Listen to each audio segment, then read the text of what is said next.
हाल ही के समय में जब से भारत पाकिस्तान के बीच में ऑपरेशन सिंदूर हुआ, उसके बाद पाकिस्तान में अचानक बाउंस बैक हुआ और बाउंस बैक करते हुए पाकिस्तान अपने फाइटर जेट्स को बाजार में बेचना शुरू। पाकिस्तान का दुनिया के बीच फाइटर जेट्स को लेकर जाना भारत पर कई तरह के प्रश्न खड़ा कर गया, क्योंकि भारत फाइटर जेट्स में दुनिया के लिए तेजस नामक फाइटर जेट बनाता है जिसका ऑलरेडी दुनिया भर के देशों में डिमांड है। उसके बावजूद तेजस की जगह खबरें पाकिस्तानी JF-17 की आती हैं। इंटरेस्ट पैदा होता है कि पाकिस्तान के पास फाइटर जेट बनाने की काबिलियत भी है। ऐसे में पाकिस्तान के फाइटर जेट्स को लेकर जो सुर्खियां हैं वो आज एक बड़ा ध्यान आकर्षित करती हैं जब इंडोनेशिया पाकिस्तान से JF-17 परचेज करने के लिए चला आता है। इंडोनेशिया की तरफ से इंडोनेशिया के डिफेंस मिनिस्टर यहां के एयर चीफ मार्शल से मुलाकात करके JF-17 खरीदने को लेकर अपना इंटरेस्ट जाहिर कर देते। साथियों, पाकिस्तान लगातार इन दिनों अपने फाइटर जेट्स बेचने निकला हुआ है। आज से लगभग 2 हफ्ते पहले ही मैंने लीबिया के साथ हुई इनकी एक डिफेंस डील के बारे में आप लोगों को बताया था, जिसमें पाकिस्तान की अब तक सबसे बड़ी डिफेंस डील जिसे कंसीडर किया गया। पाकिस्तान $4 बिलियन में लीबिया को अपना JF-17 फाइटर जेट बेच रहा है। यह खबर पाकिस्तान से जुड़ी खबर थी, रॉयटर्स ने इसे कवर किया था। इसके बाद खबर बनती है कि पाकिस्तान JF-17 फाइटर जेट को बांग्लादेश को बेच रहा है। फिर खबर बनती है कि यह $1.5 बिलियन में JF-17 को सूडान को बेच रहा है। आज एक्सक्लूसिव खबर बनती है कि पाकिस्तान JF-17 को इंडोनेशिया को बेच रहा है। इंडोनेशिया के साथ पाकिस्तान का यह डील ऐसे समय पर होना जिस समय पर इंडोनेशिया ऑलरेडी भारत के तेजस में इंटरेस्ट जाहिर कर रहा था, उस समय पर इंडोनेशिया पाकिस्तान के पास पहुंचता है और उनसे डिफेंस डील करता है। यह भारत पर एक बड़ा सवाल खड़ा करता है कई तरह के। अस्सलाम वालेकुम दोस्तों, एक के बाद एक झटका भारत को मिल रहा है क्योंकि पाकिस्तान ने JF-17 थंडर को एक मुल्क में नहीं दोस्तों, ये छठा मुल्क इंडोनेशिया है जिसके साथ एक बड़ी डील हो गई है। आज इंडोनेशिया ने भी कंफर्म कर दिया है, पहले पाकिस्तान ने कंफर्म किया था कि पाकिस्तान से JF-17 थंडर की डील हुई है। दोस्तों, ये छोटी मोटी डील नहीं, ये भी कहा जा रहा है कि ये तो सबसे बड़ी डील हो सकती है। अजरबैजान की सबसे बड़ी डील थी $4.6 बिलियन की, ये उससे भी बड़ी हो सकती है, लेकिन कितनी है ये अभी पता नहीं चला है। दोस्तों, इंडोनेशिया वो वाहिद मुल्क था जिसने कहा था कि मैं तेजाज खरीदूंगा। दोस्तों, ये समझ नहीं आ रहा था कि किस तरह भारतीयों ने एक कचरा त्यारा खरीदने पर इंडोनेशिया को मजबूर कर दिया था। एक बड़ा अजीब सा दोस्तों वाकया हो जाता है कि दुबई शो में तेजाज क्रैश होता है और इसी के साथ तेजाज की किस्मत भी क्रैश हो जाती है। और उसके बाद अब ये हो रहा है कि उसी की तेजाज की जगह पर अब इंडोनेशिया आ गया है पाकिस्तान के पास JF-17 थंडर खरीदने के लिए। दोस्तों, सारी मार्केटिंग की है इनका ऑपरेशन जो सो कॉल्ड संदूरा था। संदूरा को पाकिस्तान ने पेल पेल कर उसका रंग जो बदला है दोस्तों, उसके बाद तो पूरी दुनिया कह रही है कि JF-17 थंडर। दोस्तों, ये कोई आखिरी मुल्क नहीं है इंडोनेशिया। ये आपने सुना होगा कि ऑस्ट्रेलिया की एक वफ्द ने पाकिस्तान से मुलाकात की है और वो भी इसमें इंटरेस्ट दिखा रहे थे। उन्होंने MOU भी साइन किया है। दोस्तों, हो सकता है ऑस्ट्रेलिया जैसा बड़ा मुल्क भी पाकिस्तान से JF-17 थंडर खरीद ले। और दोस्तों, न्यूजीलैंड के बारे में भी ये खबरें आई थी। अब बड़ी लिस्ट हो चुकी है, मतलब 6 मुआहदे तो कंफर्म हो गए हैं इंडोनेशिया समेत। दोस्तों, आगे भी बड़ी लंबी लिस्ट है जो पाकिस्तान से ये खरीद रहे हैं। ऊपर से चाइना भी कहता है कि हमारा J-10 भी खरीदे, क्योंकि इससे भी पाकिस्तान ने भारत को ठोका था। दोस्तों, कल ये चाइना ने भी कहा है, लेकिन दुनिया पड़ी है तो JF-17 थंडर के पीछे, क्योंकि JF-17 थंडर पाकिस्तान ने बनाया है और पाकिस्तान खुद इसे इस्तेमाल करके भारत को भी ठोक डाला है। बाकी बात यह भी है कि बांग्लादेश के साथ दोस्तों जो मुआहदा हो रहा है उसमें पाकिस्तान बंगाली पायलटों को ट्रेनिंग भी देगा। बाकी ट्रेनिंग शामिल नहीं है, सिर्फ और सिर्फ हमारे पास से वो त्यारे ही खरीद रहे हैं। सवाल, क्या हमारा तेजस इनकॉम्पिटेंट है? क्या तेजस को खरीदने वाले लोग अब पाकिस्तान से विमान खरीद रहे हैं? क्या भारत ने फाइटर जेट्स में लड़ाई हार ली है? क्या फाइटर जेट्स पाकिस्तान के पास उच्च श्रेणी के हैं? क्या भारत के फाइटर जेट्स को पाकिस्तान ने ऑपरेशन सिंदूर में जिस तरह से नुकसान पहुंचाने की खबर बाजार में फैलाई, क्या दुनिया उस खबर को मान गई है? आज के सेशन में इस पूरे विषय वस्तु का विस्तार से विश्लेषण करेंगे। फिलहाल के लिए आपके सामने JF-17 की एक तस्वीर है। JF-17 25 से 30 मिलियन डॉलर में मिलने वाला एक फाइटर जेट है जिसकी अधिकतम स्पीड 1.6 मैक है। यह 13,500 किलोग्राम वजन के साथ उड़ सकता है। इसके बारे में कहा जाता है कि दुनिया के पाकिस्तान के अलावा म्यांमार, अजरबैजान और नाइजीरिया जो देश हैं वो भी इस फाइटर जेट को रखते हैं। इस फाइटर जेट्स को एयर टू सी मिसाइल दागने के लिए, लेजर गाइडेड वेपन्स के लिए, रनवे पेनिट्रेशन बॉम्ब्स फेंकने के लिए और डबल बैरल्ड गन यूज करने के लिए यूज में लिया जाता है। JF-17 को किस तरह बनाया गया, पहले मैं इसके बारे में भी आपको जान दूं। भारत के अंदर जिस तरह से तेजस को HAL द्वारा बनाया जाता है, ऐसे ही पाकिस्तान में Pakistan aeronautical complex that is PAC, China के Chengdu aircraft care corporation CAC के साथ मिलकर इसे बनाता है। चाइना पाकिस्तान ने सन 1919 के दशक में, 1990 के दशक में मिलकर के ये एग्रीमेंट किया कि वो एक फाइटर जेट का निर्माण करेंगे। ऐसे में दोनों के बीच की एक दूसरे के साथ मित्रताएं बढ़ती गई। शुरुआती 2000 के दशक में इन्होंने फाइटर जेट बनाना शुरू किया। PAC जो कि कामरा में स्थित है, पाकिस्तान के पंजाब प्रोविंस में है, इस्लामाबाद से मात्र 80 किलोमीटर की दूरी पर है, वहां इन्होंने अपने काम को स्प्लिट कर लिया। आज जो ये JF-17 फाइटर जेट है, इसका 58% हिस्सा पाकिस्तान द्वारा बनाया जाता है और इसका 42% हिस्सा चाइना द्वारा निर्मित किया जाता है। पाकिस्तान और चाइना ने काम विभाजित किए हुए हैं, जैसे फ्रंट फ्यूलेज और वर्टिकल टेल जहां एक और पाकिस्तान में बनती है, मतलब पाकिस्तान में जहां फ्रंट फ्यूलेज और वर्टिकल टेल बनती है, चाइना के अंदर मिडिल और रियर फ्यूलेज इस प्लेन की बनाई जाती है। चाइना के अंदर, रशिया का इसके अंदर इंजन यूज किया जाता है और ब्रिटिशर्स मैन्युफैक्चरर्स के द्वारा, जैसे मार्टिन बेकर, उनकी सीट जिसके साथ में इजेक्ट बहुत आसानी से किया जा सकता है, वो सीट इसके अंदर लगी हुई है। रशियन इंजन है, फ्रंट फ्यूलेज खुद बना रहे हैं, टेल खुद बना रहे हैं, मिडिल हिस्सा चाइना वाले बना रहे हैं। असेंबल कुल मिलाकर ये पूरी तरह पाकिस्तान में हो। पाकिस्तान में असेंबल हुआ ये फाइटर जेट पाकिस्तान में 2009 के अंदर सेवा देना शुरू किया। इसका ब्लॉक 3 नामक जो वेरिएंट है, जो सबसे एडवांस बताया जाता है पाकिस्तान के JF-17 का, वो 2020 के अंदर बनकर तैयार हुआ।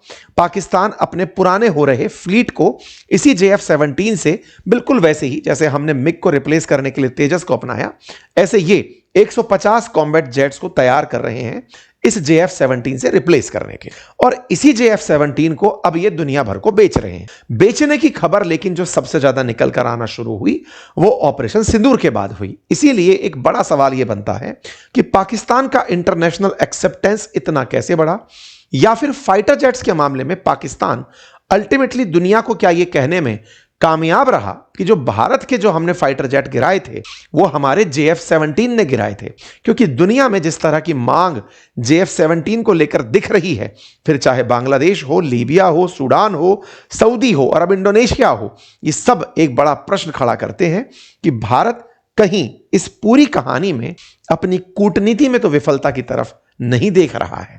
क्या दुनिया को अपनी बात बताने में हम अमेरिका के द्वारा फैलाए, साथियों, इंडिया का तेजस वो फाइटर जेट था जिस फाइटर जेट को इंडोनेशिया ने वर्ष 2023 में खरीदने की इच्छा जताई थी, लेकिन 2026 की शुरुआत में खबर हमें मिलती है कि वो पाकिस्तान से JF-17 खरीद रहा है, और तो और ये राफेल भी खरीद रहा है। इंटरेस्टिंग है कि राफेल फाइटर जेट को गिराने की खबर पाकिस्तानियों ने उड़ाई थी, लेकिन इंडोनेशिया राफेल भी परचेज कर रहा है, लेकिन तेजस नहीं। कहानी को समझने का प्रयास करते हैं। सबसे पहला कारण ऑपरेशन सिंदूर से तलाशते हैं। ऑपरेशन सिंदूर, जिसमें भारत ने पहलगाम में आतंकियों को, जो आतंकी हमला हुआ, उनके लॉन्च पैड्स को, यानी जहां से पाकिस्तान से चल के वो भारत में आते हैं, उन्हें निशाना बनाने के लिए फाइटर जेट से हमले किए, लेकिन पाकिस्तान ने इसे अपनी जीत बताया।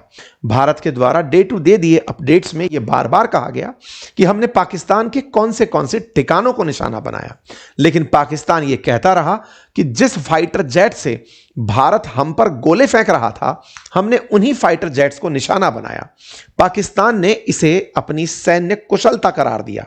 पाकिस्तान ने कहा कि हमने अपने फाइटर जेट्स से, अपनी मुस्तैदी से भारत के द्वारा जो भेजे गए फाइटर जेट्स थे उन्हें वहीं लौटा दिया और उन्हें गिरा दिया। यह सवाल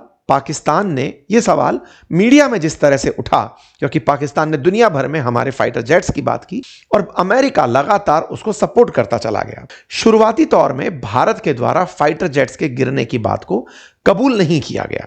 भारत ने लगातार डिनाई किया। जब भी हमारे फाइटर जेट्स की गिरने की खबरें आई, हम हर बार यही कहते रहे कि यह फर्जी खबर है, इनका कोई औचित्य नहीं है। बाकायदा पाकिस्तान जब हमारे फाइटर जेट्स गिरने की खबरें प्रकाशित भी कर रहा था तो PIB लगातार फैक्ट चेक करके उन तस्वीरों को पुराना बता रहा था। अंतर्राष्ट्रीय मीडिया लेकिन उसी समय पर खबरें डाल रहा था कि पाकिस्तान ने भारत के 5 फाइटर जेट मार गिराए हैं। पाकिस्तान लगातार दुनिया के देशों को अपनी काबिलियत गिना रहा था। पाकिस्तान के प्रधानमंत्री देश को संबोधित करते हुए कह रहे थे कि हम युद्ध जीत गए हैं, हमने भारत के फाइटर जेट्स मार गिराए हैं। हमारे सेना के जवानों ने, फाइटर जेट्स ने, हमारे जो वायुसेना के जवान हैं उन्होंने भारत के फाइटर जेट्स को मार गिराया है। इन्होंने बकायदा राष्ट्र को इसी बात पर संबोधित किया। वहीं दूसरी ओर भारत के द्वारा दी जा रही तमाम प्रेस कॉन्फ्रेंसेस में इस सवाल को इग्नोर किया गया। जब जब उनसे पूछा गया कि क्या भारत के फाइटर जेट गिरे, तो हमारे स्पोक्स पर्सन ने हर बार एक ही लाइन बोली कि जरूरी यह नहीं कि हमारा क्या नुकसान हुआ, हमारे सभी पायलट्स सुरक्षित हैं। हमने फाइटर जेट्स गिरे ये बात कहीं ना कहीं स्वीकारी भी, लेकिन नंबर बताने से हमेशा गुरेज किया। हम अपन ने जो टारगेट हिट किए, पाकिस्तान में जहां जहां हमने निशाने बनाए उनको तो बार बार बोलते गए, लेकिन हम ये कभी भी एक्सेप्ट नहीं किए कि हमारे फाइटर जेट कितने गिरे। जब भी पूछा गया तो बात निकल कर आई कि हमने कुछ पाकिस्तानी फाइटर जेट मार गिराए, जबकि पाकिस्तान भारत के बारे में लगातार कहता रहा कि हमने भारत के इतने फाइटर जेट मार गिराए हैं। लगातार भारत के द्वारा जिन जगहों को टारगेट बनाया गया ये खबर में लाने का प्रयास रहा, लेकिन भारत के द्वारा खबर रही कि हमारे सभी पायलट्स अपने घर सुरक्षित वापस आ गए। हमने इस शब्द को कि क्या हमारे विमानों को नुकसान हुआ, इसे बहुत ही सेलेक्टिवली इग्नोर किया, लेकिन यह इग्नोरेंस ज्यादा दिन तक नहीं चला। मई की शुरुआत में हुई यह घटना 31 मई को दुनिया के सामने उस समय खुलकर चली आई जब हमारे सेना के जो चीफ हैं उन्होंने ब्लूमबर्ग को दिए एक इंटरव्यू में इस सवाल का इस तरह खंडन किया कि बस यही नहीं पता चला कि नंबर कितना है, लेकिन यह जरूर पता चला कि भारत के फाइटर जेट गिरे हैं। ब्लूमबर्ग के दिए इंटरव्यू में जब इनसे सवाल पूछा गया कि क्या भारत के फाइटर जेट गिरे, तो आप कहते हुए सुनाई दिए कि देखिए हमने अपनी गलती से सीखा, बेहतर यह है कि गलती से सीखकर आप कैसे रिएक्ट करते हैं। भारत के उन्होंने कहा कि सुना है कि 6 फाइटर जेट गिरे। बोले नहीं नहीं, ये नंबर सही नहीं है। नंबर सही नहीं है इसका मतलब एक तो सही ये भी तो होता ना कि नहीं एक भी नहीं गिरा, आप कॉन्फिडेंटली इस बात को कह सकते थे। लेकिन भारत ने नंबर ना दिखाने की जो बाध्यता अपनाई शुरुआत से, उसे फिर वो आगे तक ओढ़ता चला गया। ये हो सकता है कि वॉर टाइम में इसके पीछे की अगर स्ट्रेटेजी का विश्लेषण आज बैठकर किया जाए तो इसके पीछे का बड़ा कारण है। बड़ा कारण यह है कि भारत ने उस समय पर यह स्वीकारा था कि ऑपरेशन सिंदूर बंद नहीं हुआ है, ऑपरेशन सिंदूर जारी है। और युद्ध के काल में अक्सर यह माना जाता है कि आपको युद्ध के समय हुआ नुकसान नहीं बताना होता है, वो बाद में बताना होता है। चूंकि ऑपरेशन सिंदूर सरकार बोलती है कि अभी तक चल रहा है, तो भारत पाकिस्तान के बीच में हुए इस 3 दिवसीय 4 दिवसीय जो भी युद्ध था, इसमें हुए नुकसान पर कोई टिप्पणी नहीं दी। हमारी सेना की तरफ से जो बयान आए वो यही थे कि हमारे पायलट सुरक्षित नहीं साहब, 6 नहीं गिरे। ये तमाम जो बातें हैं, इनसे नुकसान का अंदेशा तो सरफेस हुआ, लेकिन दुनिया को जो समझना था उन्होंने अपने जरूरत का समझ लिया। भारत की तरफ से, विपक्ष की तरफ से सरकार से इस बात को सवाल में भी उठाया गया कि बताइए कि हमारे जेट्स को क्या नुकसान हुआ। अच्छा, भारत सरकार की उस समय की तात्कालिक रणनीति और बाद तक उस बात को मानकर चलने की रणनीति, ये दोनों पर अब प्रश्न खड़े होते हैं। दुनिया का कोई भी देश अपने जख्म नहीं छुपाता। अमेरिका तक जब वेनेजुएला के मादुरो को उठाया, ट्रंप उसी समय पर बोलते हुए दिखाई दिए कि हमारा हेलीकॉप्टर को नुकसान हुआ था। मतलब यह है कि दुनिया को अगर परेशानी हुई है वो उसे एक्सेप्ट करते हैं। भारत के द्वारा हमेशा यह कहा गया कि हमने 4-5 फाइटर जेट गिरा दिए। ये सब्जेक्टिव जो आंसर्स होते हैं ये गैर सेना के लोगों के द्वारा अच्छे लगते हैं। सेना के उच्च पदों पर बैठे लोग नंबर्स में हमने 2-3 गिरा दिए, हमने 4-5 गिरा दिए, ये शोभा नहीं दे। भारत की सेना ने जिस तरह से बयान दिए, वो बयान आवश्यक थे कि वो एक बार में बैठकर यूनानिमसली तय करते कि हमें क्या आंसर्स देने हैं। हमारा नुकसान हुआ है तो हम उससे सीखेंगे। कौन सा राफेल हम बनाकर बैठे हैं, कौन सा मिग हम बनाकर बैठे हैं, कौन सा मिराज हम बनाकर बैठे हैं। दुनिया का जो भी फाइटर जेट है वो तो हमने कहीं से परचेज किया हुआ है। दुनिया के किसी दूसरे देश के फाइटर जेट का हमारे देश में नुकसान अगर होता है तो भविष्य के डिफेंस डील में हम नुकसान को भुगतेंगे। आगे से ध्यान देखेंगे कि भाई तुम्हारा प्रोडक्ट बेकार था। हमारा उद्देश्य दुश्मन के ठिकानों को नष्ट करना था, उस करने में हम कामयाब हुए। लेकिन इस जगह पर अमेरिका जो बार बार हम पर कहता चला गया कि इनके 8 फाइटर जेट गिरे, हम अपनी बात का खंडन नहीं किए, भारत की सेना के द्वारा भी कोई बयान नहीं आया। मैं आपको बार बार एक चीज पर उस समय भी कहता आया, आपको याद है अगस्त में जब मैं इजराइल गया था तब मैंने आपको बताया था अपने सेशंस में, वो अपने नुकसान को शो करने लग रहा है। और भारत में हमारा एक फाइटर जेट नहीं, हम दुनिया से खरीद के फाइटर जेट चला रहे हैं। हम उन फाइटर जेट्स के डिफेंस में इतने आगे बढ़ गए कि हमारे खुद के प्रोडक्ट्स पर सवाल खड़े हो गए। आप सोचो, मादुरो को उठाने के लिए जब ट्रंप की सेना गई तो उन्होंने बकायदा अपने उसी शुरुआती तौर में कहा कि भाई सुनो, हमारे फाइटर जेट्स को नुकसान हुआ था। इन्होंने बकायदा अपनी तरफ से जानकारी दी कि हमारे हेलीकॉप्टर को नुकसान हुआ था, हालांकि कोई हताहत नहीं। तो भारत ने जो भी स्ट्रेटजी रखी, क्या वो स्ट्रेटजी आज हमारे तेजस की सेल पर सवाल खड़ा कर रही है? यह बड़ा सवाल है। हमारे नीति निर्माताओं ने, हमारी विदेश नीति के संचालकों ने जो भी कूटनीति उस समय पर रखी, यह बात अत्यंत आवश्यक है कि हमें इस पर रीथिंक करना होगा कि हम जीते हुए युद्ध में भी पाकिस्तान के फैलाए फेक नैरेटिव में कैसे फंस सकते हैं। पाकिस्तान हमारे एक जवाब को ना देने को दुनिया में अपनी जीत कैसे घोषित कर सकता है? जिस देश में घुसकर हमने इतने आतंकी ठिकाने नुकसान पहुंचाए हो, जितने एयरबेस को नुकसान पहुंचाया हो, उनके सिक्योरिटी सिस्टम को बर्बाद किया हो, वो पाकिस्तान दुनिया को हमारे द्वारा फाइटर जेट्स की संख्या ना बताने के कारण प्रोजेक्ट कर रहा है कि मैं विजेता हूं, और वो अपने प्रोजेक्शन के माध्यम से भारत की इमेज को नुकसान पहुंचा रहा है। भारत को आवश्यक है कि हमें जो भी हमारे सेलर रहे डिफेंस के, उनको पकड़ा जाए, कहा जाए प्रोडक्ट खराब था भाई, नहीं लेंगे, हमने अपना काम कर दिया, लेकिन प्रोडक्ट तुम्हारा खराब था। तेजस के ऊपर सवाल क्यों? अब हम उस पर चलते हैं। मेरे प्यारे साथियों, मैं आपको जानकारी दे दूं, दुनिया भर की रिसर्च में भारत का नुकसान नहीं, पाकिस्तान का नुकसान डिस्कस हुआ है। इवन इंडोनेशिया की एक सेमिनार में पाकिस्तान को ऑपरेशन सिंदूर में क्या नुकसान हुआ, यह चर्चा में रहा है।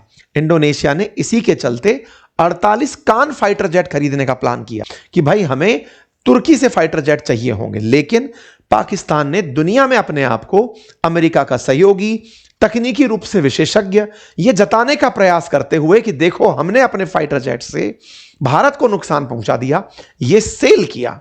पाकिस्तान में इंडोनेशिया के जो राष्ट्रपति हैं प्रबोवो सुबियांतो, वो पहुंचते हैं, उनका भव्य स्वागत होता है, डिफेंस डील की बातें होती हैं, तस्वीरें निकल कर आती हैं। अंतर्राष्ट्रीय स्तर पर ऑपरेशन सिंदूर के बाद पाकिस्तान का कद अमेरिका और ऊंचा करता चला जाता है। दुनिया अमेरिका द्वारा मिली इनकी इज्जत को देखकर इनके और प्रभाव में आती है कि जब अमेरिका इतनी इज्जत इन्हें दे रहा है तो सऊदी साथ चला आता है, तुर्की साथ चला आता है, लीबिया, सूडान, इंडोनेशिया, कि चलो भाई इनके साथ में हम डिफेंस पैक्ट कर सकते हैं। ऑपरेशन सिंदूर पाकिस्तान के लिए वरदान सिद्ध हो रहा है। पाकिस्तान उसे इस तरह से समझ रहा है कि हमारे पास में भारत द्वारा एक्सेप्ट ना किया जाना हमारी विन है। भारत ने फाइटर जेट्स की संख्या को इसलिए क्लेम नहीं किया, देखिए बड़ा इंटरेस्टिंग है, फाइटर जेट्स नहीं गिरे ये हमने नहीं बोला, हमारे डिफेंस चीफ कहते हैं कि 6 नंबर गलत बोल रहे हो। हमारी तरफ से प्रवक्ता बोलते हैं कि यह अभी आंसर देने वाली बात नहीं है, हमारे पायलट सुरक्षित आ गए। यानी कि आप अधूरा सत्य जो रख रहे हैं वो संदेह पैदा करता चला गया। कूटनीति में पाकिस्तान ने उसी को बेचा और वो बेच करके अपने आप को एक लेवल पर दिखाने में कामयाब हुआ। भारत की कभी बराबरी क्या साथ में दिखने वाला भी संभव नहीं था पाकिस्तान, आज अंतर्राष्ट्रीय स्तर पर पिछले 6 महीने में विदेश नीति में अपने आप को मास्टर दिखा रहा है। और भारत जिसके पास सब कुछ है, विदेश के साथ विदेशी संबंध, फॉरेक्स रिजर्व, दुनिया की 5th लार्जेस्ट इकोनॉमी, एकदम रॉक सॉलिड बढ़ता बाजार, सब कुछ है, उसके बावजूद वो इनके नैरेटिव जाल में फंस गया है। हमें इस विषय पर सोचने की आवश्यकता है। हमें सोचने की आवश्यकता है कि जिस तेजस ने पार्टिसिपेट नहीं किया वो कैसे मारा गया। मारा गया एक और डील में। आपको पता होगा दुबई के अंदर अभी एक शो हुआ था, दुनिया भर के फाइटर जेट्स को वहां पर शो के लिए भेजा गया था। वहीं पर हमारा एक फाइटर जेट क्रैश हो जाता है। नवंबर 2025 की खबर बनती है। तेजस का क्रैश होना पाकिस्तानियों ने फिर से दुनिया में बेचा कि ये बेचेंगे, देखिए अपना तेजस जो शो के लिए आया था वही चल नहीं पाया और वो वहां पर भी अपना फाइटर जेट शो कर जाते हैं। हमारा देश का पायलट चला जाता है, हमारा फाइटर जेट खत्म होता है और डील में अंतरराष्ट्रीय स्तर पर JF-17 प्रदर्शनी लगा देता है। विचारणीय है कि JF-17 में इंजन रशियन लगा है और तेजस में इंजन अमेरिकी है, उसके बावजूद भी अंतर्राष्ट्रीय स्तर पर अमेरिका पाकिस्तान को फेवर करता चल रहा है और भारत रशिया का करीबी होकर भी तेजस को बेच नहीं पा रहा है। A lot to think। आप लोग इस विषय पर क्या सोचते हैं? आज का ये सेशन विचारने का है, आपको सोचने का है, ये एक फॉडर है। सरकार भी इस विषय पर विचार करे। आप में से बहुत सारे हमारे ऐसे लिसनर्स हैं जो नीति निर्माता हैं, जो हमारे देश के अंदर थॉट प्रोसेस को ब्रेनस्टॉर्म करने में मदद देते हैं। ऐसे जो भी हमारे दर्शक हमें सुनते हैं, उन सबसे गुजारिश है कि इस विषय पर हमें मंथन की आवश्यकता है। भारत का नुकसान नहीं हुआ, भारत का जो नुकसान है अगर उसे हम दिखाते भी हैं तो वो हमारे लिए कोई बड़ी चुनौती नहीं है। दुनिया का हर देश अपने नुकसान को बताता है और हमारे देश में हमेशा से ऐसा रहा है। और अगर नहीं है तो ये विचारणीय तथ्य है कि हम कहां फेल मार रहे हैं।